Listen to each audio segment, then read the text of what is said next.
All right, wait a minute. I think I may be able to address that better. We're going at. All right, yeah, If I somebody may. help me there, come on. Okay, I addressed it last time. We're running mean and lean. We found our bottom, and we need to replace those at least 2 people this year if we don't consolidate. And that's my contention, because we'll not be able to get some of the tasks done on time. You're gonna, now, if you don't consolidate, you're gonna do what with the 2.5 people? Hire them? We are gonna hire them, yes. Out of the budget. And therefore, there may be a disagreement with my colleagues, but we are gonna hire them, yes. We need to hire them. And if you do merge, then because of the easier flow between the departments, you won't have to hire. Well, yes, what happens is you have a larger department, so when you have surge needs in labor force, you have the amount of people you need. It doesn't happen all at the same time. The leaves don't come down the same time the snow comes down. It doesn't come down the same time we cut grass. So what we're doing is taking a larger department and be able to address and seamlessly shift that labor force where it's needed. So when the grass grows, we have enough people to cut the grass. When the snow comes down, we have enough people to plow snow.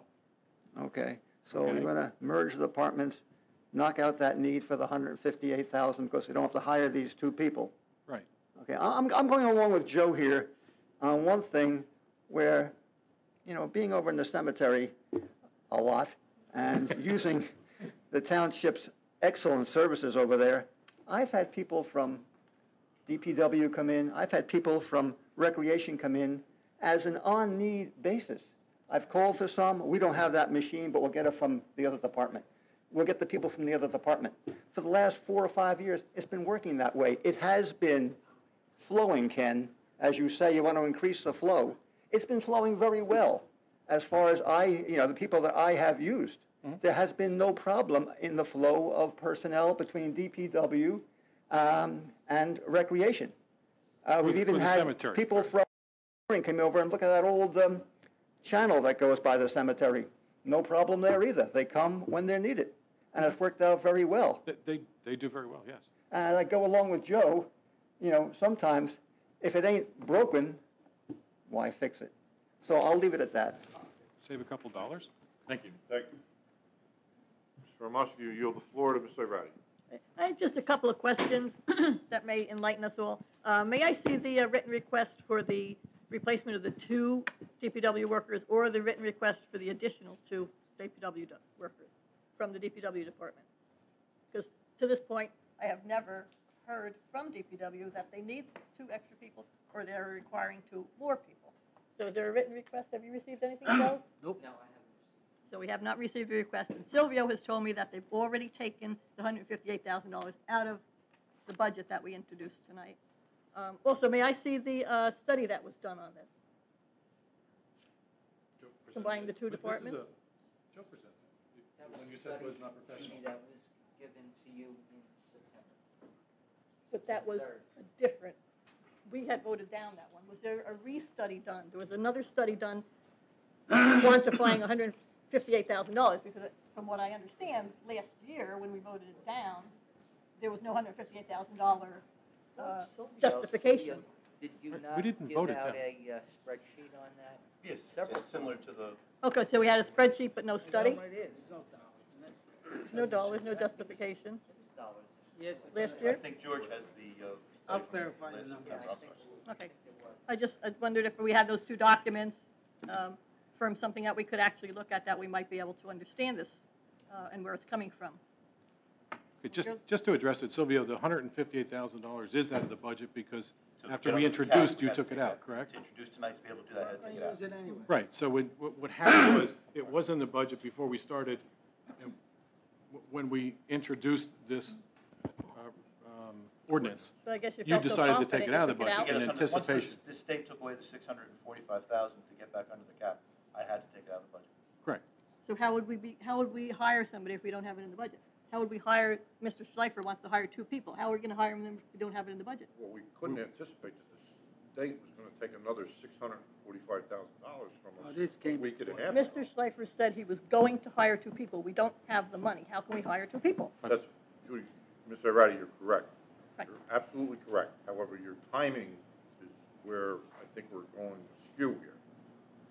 The money, the $158,000, as I understand it, was a line item in the salary budget. up until the point that the state, 10 days ago, I believe it is, took $645,000 additional dollars from us.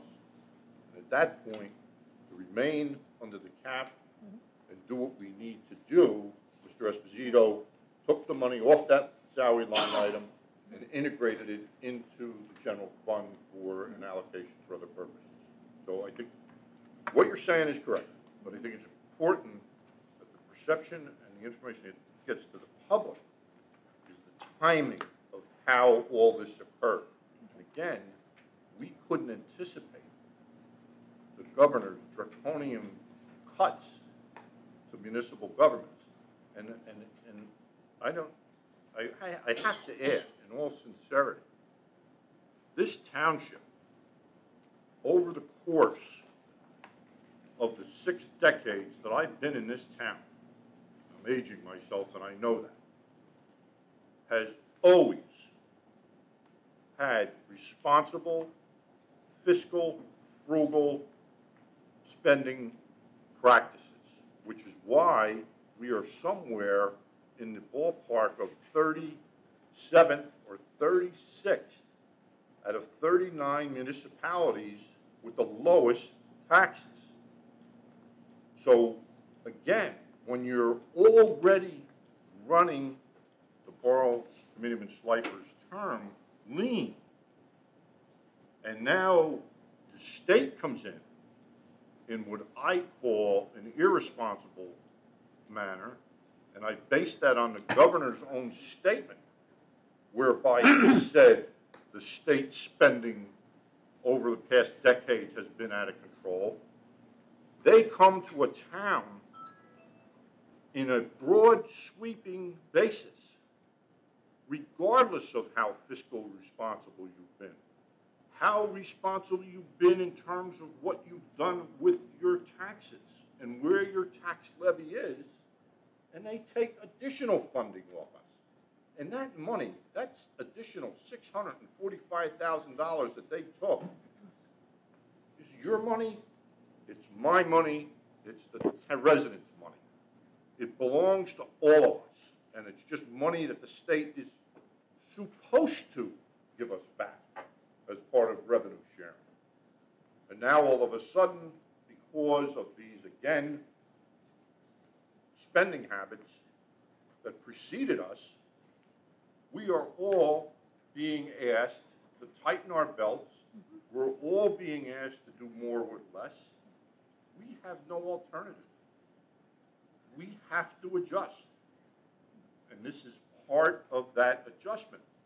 And, you know, we look at this budget not in February when we begin to prepare it, but we monitor this budget on a monthly basis. Mr. Esposito gives us reports. We know what revenue's coming in, where the revenue shortfall is.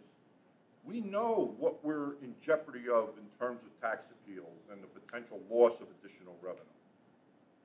So this is not new in the context of our fiscal responsibilities to the taxpayers. As I said, the public officials who sat on this dais before us started that path. And this is just a continuum of that line of fiscal responsibility and accountability. So again, we have to recognize the timing of how all of this is occurring and how we have to adjust as a governing body. And I have to say, without hesitation, that fortunately, we have responsible and very good finance officer and business administrator who keeps us current as to what's going on so that we can anticipate these changes.